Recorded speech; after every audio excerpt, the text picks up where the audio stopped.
She thought freedom meant leaving. She thought silence meant peace. But sometimes life brings you back to the very place you escaped from, not to suffer again, but to save someone you love. She chose freedom over fear, then chose love over freedom. She woke up before the sun rose, the air was cold and quiet. And for the first time in years, she could hear her own heartbeat. It was the sound of fear and hope mixed together. She looked at the door, her hand shaking slightly. She had packed her small bag the night before, just a few clothes and the old picture of her mother. She opened the door slowly, stepped out, and walked away from the house that had become her prison. Her name was Emily, and she had been married for 7 years to a man who once promised her the world. In the beginning, he was charming, he made her laugh, he brought her flowers, he told her she was everything he ever wanted. But slowly that love turned into control. It began with small things. He told her what to wear, where to go, who to talk to. Then came the shouting, the broken glass, the long nights of silence and fear. She tried to make excuses for him. Maybe he was just stressed, maybe it was her fault, but deep down she knew this was not love, this was survival. One night he came home drunk, angry about something small. She could not even remember what it was. He pushed her against the wall and told her she was nothing. She looked in his eyes, and for the first time she saw a stranger. That night, when he finally fell asleep, she packed her bag and walked out the front door, leaving behind the life she thought she was meant to live. She walked for miles until she reached a small gas station and asked to use the phone, her voice shaking as she called a number she had kept hidden, a local shelter for women. They took her and gave her a warm blanket, a small room. And for the first time in years, she felt safe. She cried for hours, not just for the pain, but for the relief. She spent the next few months at the shelter learning to rebuild her life. She got a small job at a diner, started going to therapy, and made friends with other women who had their own scars. Each story was different, but every one of them carried the same strength. Emily began to smile again. She started to believe that maybe there was life after fear. She moved into a small apartment by herself. She bought new curtains, painted the walls light blue, and every night she lit a candle before bed. It was her way of saying thank you to the life she had reclaimed. She was healing, she was growing, and she promised herself she would never go back. One evening after work, her phone rang. It was her younger sister, Lily.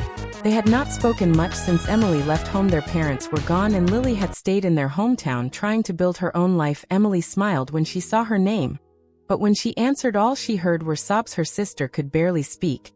But when she finally did, Emily's heart froze. Lily was living with him, with the same man Emily had escaped.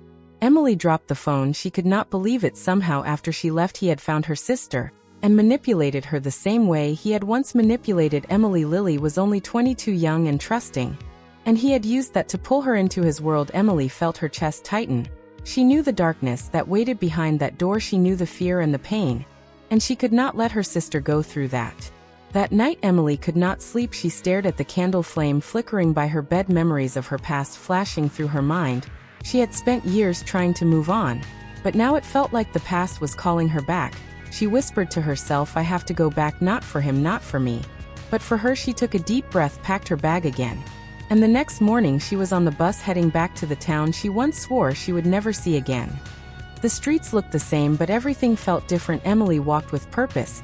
She went straight to the police station, her hands trembling, but her voice firm. She told them everything. She showed them the restraining orders, the reports she had filed years ago. She begged them to help her sister. The officers listened carefully and assured her they would look into it.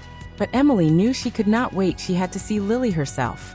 She found her sister outside the grocery store. Lily looked tired, her eyes hollow. Emily called her name, and Lily froze. Tears filled her eyes as she ran into her sister's arms. For a moment time stopped. They held each other tightly, both shaking. Lily whispered, I am scared. Emily replied, I know I was too, but you are not alone anymore. They sat in the car for hours talking. Lily told her everything, the control, the threats, the isolation. He had become exactly what Emily had warned her about. But Lily had not believed it until it was too late. Emily told her it was not her fault. None of it was. They made a plan together. Emily called the shelter that had once saved her. They agreed to help again, this time for both of them. That night Emily stayed with her sister, keeping the lights on, afraid that he might come knocking. But morning came quietly, and with it came courage. A few days later, with the help of the police and the shelter, they packed Lily's things and left the town together. They drove through the night, crossing county lines, until they reached the safe house. Emily held Lily's hand the whole way. She told her it would be okay, that healing takes time, but freedom is worth it. Over the next few months, Lily began her own journey of recovery, just like Emily once had. They attended therapy together, they cooked dinners, laughed over old stories. And slowly the shadows began to fade. Emily found strength in helping others. She volunteered at the shelter, sharing her story with new arrivals. She became a voice of hope to women who thought they were trapped forever. She told them leaving is not the end, it is the beginning. One afternoon, a woman came to the shelter, bruised and scared, holding a little girl's hand. Emily sat with her and listened to her story. It was painful, familiar. But Emily smiled softly and said, "You are safe now." Those words carried the weight of her own past. She had once needed to hear them too. Years passed and both sisters built new lives. Emily started a small business making handmade candles. She named her shop after their mother's favorite flower, Lily. Helped her run it. They donated part of their earnings to support domestic violence survivors. Every candle they made carried a small message of hope. You are stronger than you think. Emily sometimes thought about the house she left behind, the one she had once called home. She never went back. She never needed to. What she found instead was peace and purpose. She had walked away to save herself and gone back to save someone she loved. She understood now that bravery was not the absence of fear, it was the decision to face it anyway. On the anniversary of the day she left her old life, Emily and Lily returned to the beach where they used to play as children. The sun was setting, painting the sky gold and pink. The wind was soft, and the sound of waves reminded them that life keeps moving. Emily looked at her sister and said, "We made it." Lily smiled with tears in her eyes. "Yes, we did." They stood there in silence, letting the past wash away with the tide. Sometimes when Emily closed her eyes, she could still hear the echo of her old fears, but they no longer had power over her. They had become whispers of strength, reminders of how far she had come. She had turned pain into purpose, fear into courage, and loss into love. She had found her freedom and shared it with her sister.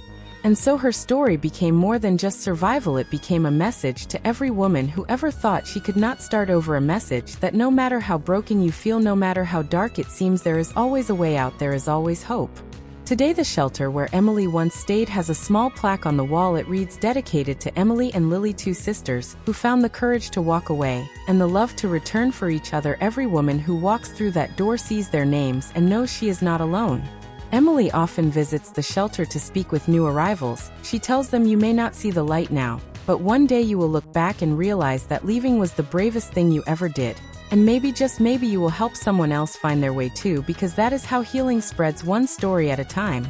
When she lights a candle in her shop each night, she closes her eyes and whispers a small prayer, not of sadness, but of gratitude. She thanks life for second chances, for courage, for love, and for her sister who reminded her that even after the worst storms there can still be a sunrise. She no longer fears the dark, because she knows she has already walked through it and found her way home.